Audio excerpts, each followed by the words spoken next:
Bonjour à tous. Merci pour cette introduction, c'était très intéressant. L'année dernière, on était là, on vous présentait un algorithme d'intelligence artificielle, justement, qui aujourd'hui se développe énormément sur les pays africains, notamment au Burkina Faso. Pas en France, parce que le principe de précaution oblige. On pense que le coup suivant, pour que ça se développe en France, c'est de passer par une plateforme de téléconsultation. Pour ce faire, on a créé TokTokDoc.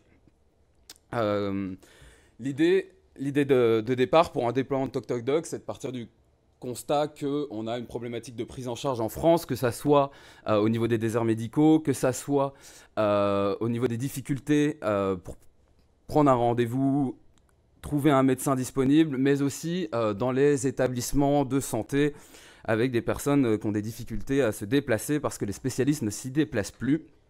Or, à côté de ça, on a, comme on le disait justement avant, un réseau haut débit à peu près partout en France. On a 1,5 milliard de smartphones qui ont été vendus dans le monde en 2015 et on a 60% des dispositifs connectés qui aujourd'hui ont trait au médical qui se développent dans le monde.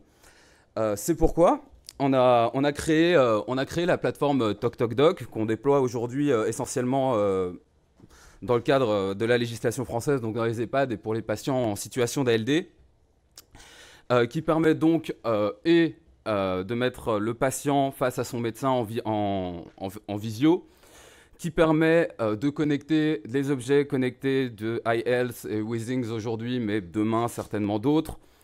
Donc aujourd'hui, on est capable de faire à distance un ECG, de prendre une glycémie, de prendre une tension, de prendre un pouls, mais aussi de faire du streaming sur l'endoscopie du tympan, sur la dermatoscopie notamment, et d'autres.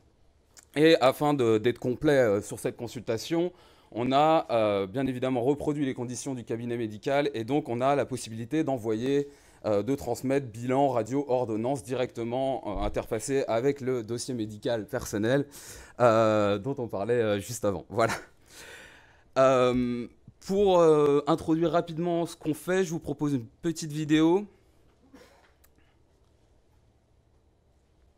84 ans, elle est diabétique et doit surveiller sa tension. L'infirmière lui annonce que son rendez-vous chez son médecin cardiologue a lieu aujourd'hui. Martine est inquiète. Elle s'imagine déjà le parcours du combattant pour y aller, sortir, monter dans l'ambulance et patienter parfois très longtemps en salle d'attente. Mais tout cela n'est désormais plus nécessaire. Son médecin est inscrit sur la plateforme TokTokDoc, une application qui permet aux patients de se connecter directement avec un médecin à l'heure du rendez-vous. Un appel vidéo de très bonne qualité qui permet de discuter, d'envoyer des photos ou ses derniers résultats médicaux. Avec l'aide de l'infirmière, Martine peut placer son appareil connecté comme un tensiomètre, un stéthoscope ou un glucomètre connecté et envoyer les données en direct au médecin. Celui-ci peut rédiger des ordonnances, alors automatiquement enregistrées dans le dossier médical du patient. L'application TokTokDoc est gratuite sur l'Apple Store. Un diagnostic immédiat pour reprendre ses activités au plus vite. Des patients plus sereins grâce à la consultation à distance avec l'application TokTokDoc.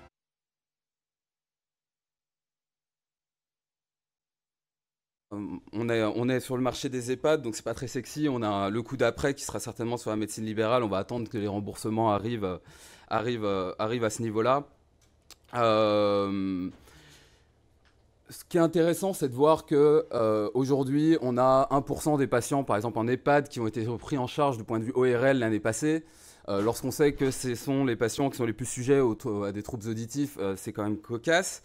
Et donc, notre concept va permettre justement de prendre en charge ces patients-là via un réseau de médecins requis permanent. Qui sommes-nous? Donc, vous avez rencontré l'année passée, ça s'affiche pas terrible. Le docteur Laurent Schmoll, mon associé. Vous avez Chris, notre CTO associé aussi dans le développement. Dan, qui s'occupe des parties administratives et financières, ainsi que tout ce qui est gestion de produits, et moi-même sur les parties marketing et vente. Aujourd'hui, on avait pour objectif en 2017 d'équiper une dizaine de structures. En réalité, on sera certainement plus aux alentours de 25-30. Sur 2018, on avait pour objectif en début d'année d'équiper une cinquantaine de structures. En réalité, on serait plus aux alentours, à mon avis, de 150-250. On prévoit sur fin 2018 une ouverture de la médecine libérale qui demande, sur laquelle le corps médical pousse énormément. Pour ouvrir en 2019, très clairement un schéma de développement de plus en plus fort et se délocaliser à Paris, plus proche, tout simplement pour des questions de recrutement et se développer à l'international en 2020. Je vous remercie beaucoup.